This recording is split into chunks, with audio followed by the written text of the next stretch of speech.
Yeah, good to be here. My second favourite country in the world after Ireland, New Zealand. It's good to be here, and we got to see the Queen Charlotte, as I said earlier, walk with Ben. It was fantastic.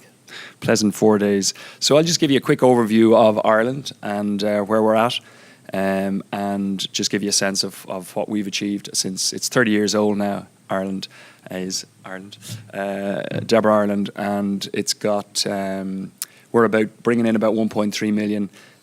We've got 8 staff, and we probably spend about 1.1 million on research, though not recently, and probably 5 times that on patient care for the families. The only statistic we have in common with China is that we consume about 1 billion pints of Guinness a year. So that's about the only thing that's common. But in terms of an overview of what we do, essentially you're trying to, all the time, I see my role as representing the families, and I'm honoured to be doing that, and I take the job very seriously. But I'm hired to make an impact and change things, bring about change. #disrupt. I see us and our team as disruptors that stir things up and try and make things better for the families living with EB. And that's the kind of the theme of what I'm going to say is that we've a team of people in there, and our journey has achieved a lot because a bunch of parents got around the kitchen table and said, we're going to give this a lash. And then they took a risk whereby they invested in a person, an employee. And we've seen some, you've heard all these big figures for some of the different charities, but there's a pattern there, and that is that the charity takes a risk and employs a CEO or a fundraiser, and suddenly that fundraiser brings in 4 times what you're paying them, and then suddenly the numbers start getting bigger and bigger.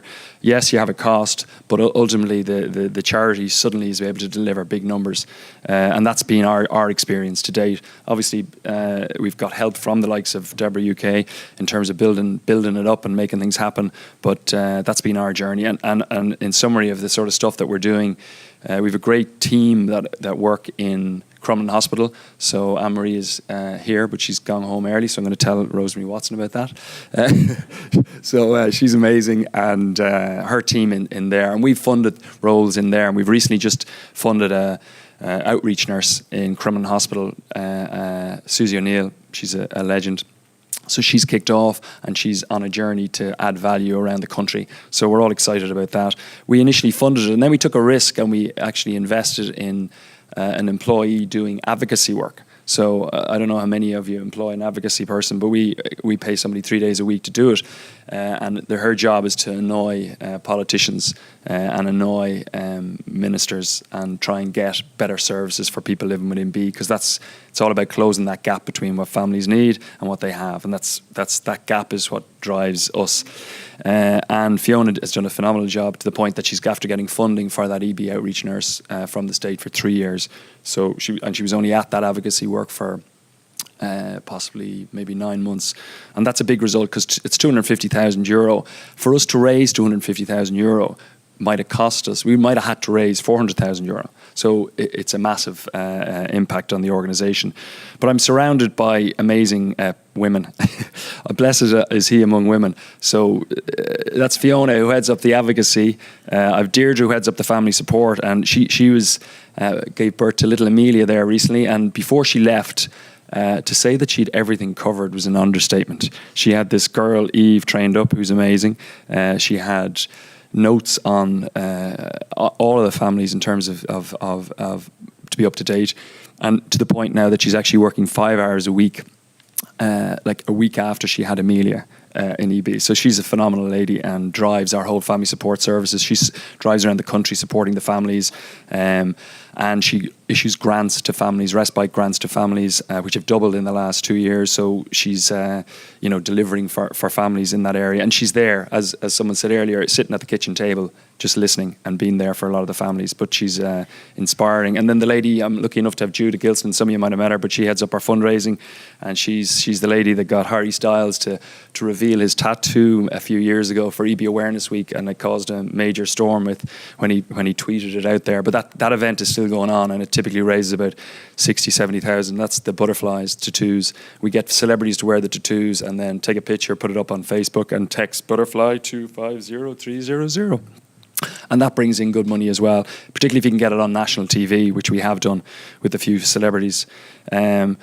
She's also launched this new idea, which is an Arctic Challenge, which is women only going to the Arctic to learn how to survive. And that is sold out, and that's in March. Again, it's a little bit different, and €60,000 that should raise.